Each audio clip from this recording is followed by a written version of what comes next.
আসসালামু আলাইকুম। দর্শক, নিঃসন্দেহে পরিস্থিতি ক্রমশ জটিলতার দিকে এগোচ্ছে।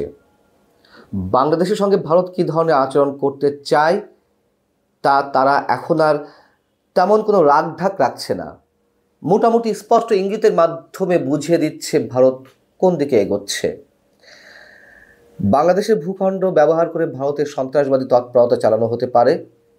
ভারতের যে আশঙ্কা, বাংলাদেশের যে সাম্প্রতিক কর্মকাণ্ড এবং মৌলবাদীদের আস্ফালন, তাতে সে বিষয়টিই প্রমাণিত করে দিচ্ছে। আমরা যতই ধরে নেই যে ভারত তার নিজস্ব স্বার্থে, রাজনৈতিক স্বার্থে কিংবা আওয়ামী লীগকে ভারত বাংলাদেশে বারবার ক্ষমতায় দেখতে চাওয়ার জন্য যুক্তরাষ্ট্রকে যে মেসেজটি দিয়েছিল 2024 7 জানুয়ারি নির্বাচনের আগে, যে এই অঞ্চলের স্থিতিশীলতার জন্য, নিরাপত্তার জন্য আওয়ামী লীগকে প্রয়োজন, প্রকারান্তরে সেটি প্রমাণ করে দেওয়া হচ্ছে বা অটোমেটিক্যালি কেউ কেউ খেলতে গিয়ে সেটি সত্য প্রমাণ করছে। ভারতের সেনাপ্রধান উপেন্দ্র দ্বিবেদী তিনি স্পষ্ট করে জানিয়ে দিয়েছেন, সরকার পাল্টালে ভারতের সঙ্গে বাংলাদেশের সম্পর্কে পরিবর্তন আসতে পারে। অর্থাৎ বিপরীত যদি আমরা ভাবি তাহলে কি হতে পারে বোঝা যাচ্ছে। এবং এই মন্তব্যটি তিনি করেছেন শনিবারে নয়াদিল্লিতে আয়োজিত একটি অনুষ্ঠানে।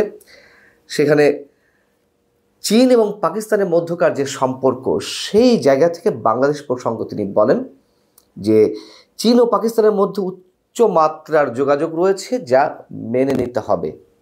এর অর্থ দুই ফ্রন্টের হুমকি এখন বাস্তবতা। অর্থাৎ চীন এবং পাকিস্তানকে তারা দুই মুখ থেকেই তাদের জন্য একটা হুমকি হিসেবে দেখছে, এবং সেই দুই হুমকি, দুই ফ্রন্ট লাইনের জায়গা থেকে বাংলাদেশকেও ভর কেন্দ্র হিসেবে ব্যবহার করা হতে পারে, সে কথাই অনেকটা তিনি বুঝিয়ে দিয়েছেন। দ্বিবেদী বলছেন যে আমাদের পশ্চিমা প্রতিবেশী এবং বাংলাদেশের সঙ্গে আমাদের সম্পর্ক রয়েছে, কিন্তু পাকিস্তান এবং বাংলাদেশের মধ্যে ক্রমবর্ধমান যে ঘনিষ্ঠতার সম্পর্ক, সেই জায়গা থেকে তিনি বলছেন যে আমার মতে যেহেতু সন্ত্রাসবাদের কেন্দ্রস্থল একটি নির্দিষ্ট দেশ, পাকিস্তানের কথা বলছে, আমাদের প্রতিবেশী যে কোনো দেশের সঙ্গে পাকিস্তানের সম্পর্ক থাকলে আমাদের উদ্বিগ্ন হওয়া উচিত। অতএব আমরা উদ্বিগ্ন, সন্ত্রাসবাদের পথটি সেই দেশ থেকেও ব্যবহার করা হতে পারে, স্পষ্টভাবে বলছে, যা আমাদের প্রধান উদ্বেগের বিষয়। বাংলাদেশের সঙ্গে ভারতের সম্পর্ক কি হবে এখনই বা এই মুহূর্তে, সেটি কোন দিকে যাচ্ছে, কি হবে, সাংবাদিকরা এমন প্রশ্ন করেছিলেন। তিনি বলেছিলেন যে সেটি বলার সময় এখনও আসেনি, এটি বললে খুব দ্রুত এটি বলা হয়ে যাবে। তার এই কথার মধ্যেই অনেক ধরনের ইঙ্গিত আমরা খুঁজে পাচ্ছি। অর্থাৎ সিদ্ধান্ত তারা নিয়ে বসেই আছে, কিন্তু প্রকাশ করতে চাচ্ছে না। তিনি বলছেন যে সেখানে সরকারের পরিবর্তন হলে ভারতের সঙ্গে বাংলাদেশের সম্পর্কের পরিবর্তন আসতে পারে। আমি এই বিষয়ে খুব স্পষ্ট যে বর্তমান সামরিক বাহিনীর সঙ্গে বাংলাদেশের সামরিক বাহিনীর সম্পর্কে উল্লেখ করেছেন যে তাদের সঙ্গে সম্পর্ক খুবই শক্তিশালী। তাদের সঙ্গে আমাদের নিয়মিত নোট বিনিময় হয়, যাতে কোনো ধরনের দ্বিধাদ্বন্দ্ব সৃষ্টি না হয়, সব ধরনের দ্বিধাদ্বন্দ্ব যাতে এড়ানো যায়। গত শুক্রবারও ভারতের পররাষ্ট্র মন্ত্রণালয়ের যিনি মুখপাত্র রণধীর জয়সওয়াল, তিনিও স্পষ্ট করে বলেছেন এবং আরও একবার মনে করিয়ে দিয়েছেন, তারা চায় যে বাংলাদেশের সংখ্যালঘুদের উপর যে নির্যাতন হচ্ছে, সেই নির্যাতনকারীদের বা হামলাকারীদের দ্রুত সাজা হোক এবং অন্তর্ভুক্তিমূলক নির্বাচনের মধ্য দিয়ে বাংলাদেশ সব বিষয় নিষ্পত্তি করুক। যদি এই কথাটি ভূতের মুখে রাম নামের মতন অবস্থা,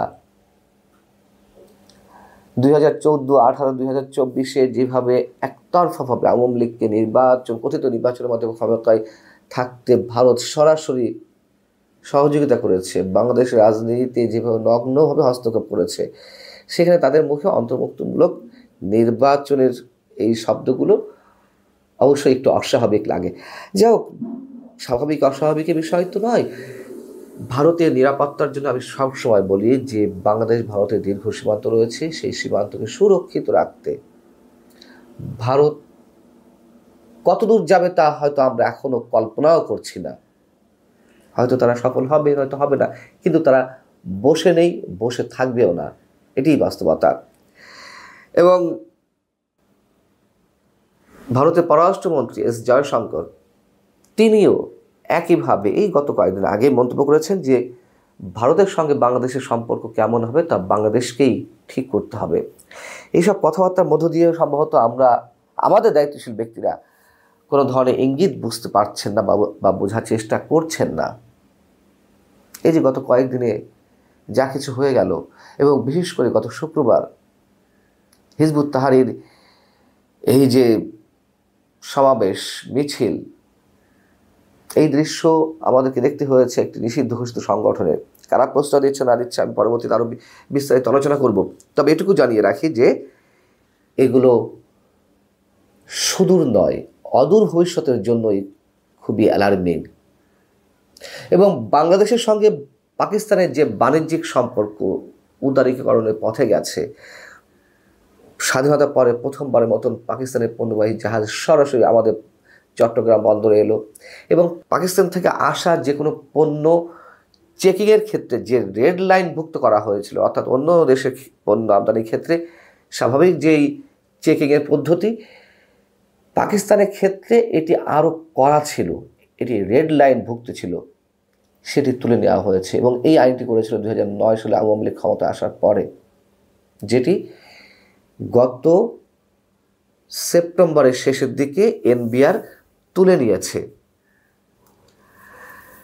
এমনিতেই যে সম্পর্কে উষ্ণতা আমরা দেখতে পাচ্ছি নানান ক্ষেত্রে, তার উপর আবার যে পাকিস্তানের পণ্য বাংলাদেশে আসা, যে নজরদারির মাধ্যমে বাংলাদেশে পাকিস্তানের পণ্য আগে আসতো, এখন সেটি শিথিল করা এবং এর মাধ্যমে বাংলাদেশে পাকিস্তান থেকে অস্ত্র আসতে পারে তেমন আশঙ্কায় দিল্লি করছে, করাটাই স্বাভাবিক।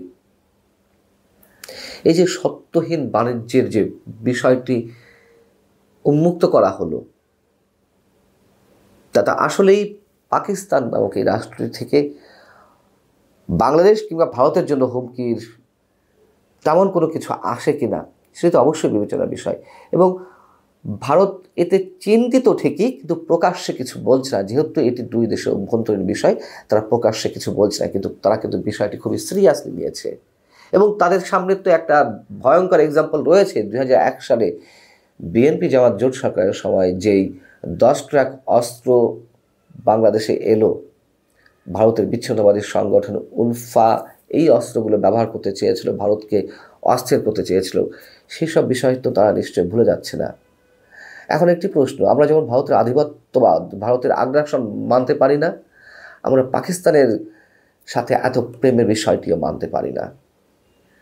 এবং আমরা ভারতের আগ্রাসন, আধিপত্যবাদ যেমন মানতে পারি না, আবার ভারতে যে সব কিছু ছেড়ে ছুড়ে দিয়ে আমাদের না মানতে পারার কারণে খুব সুবোধ বালক হয়ে যাবে, চুপচাপ বসে থাকবে, এমনটি মনে করার কোনো কারণ নেই। আল্লাহ হাফেজ, ভালো থাকুন সবাই।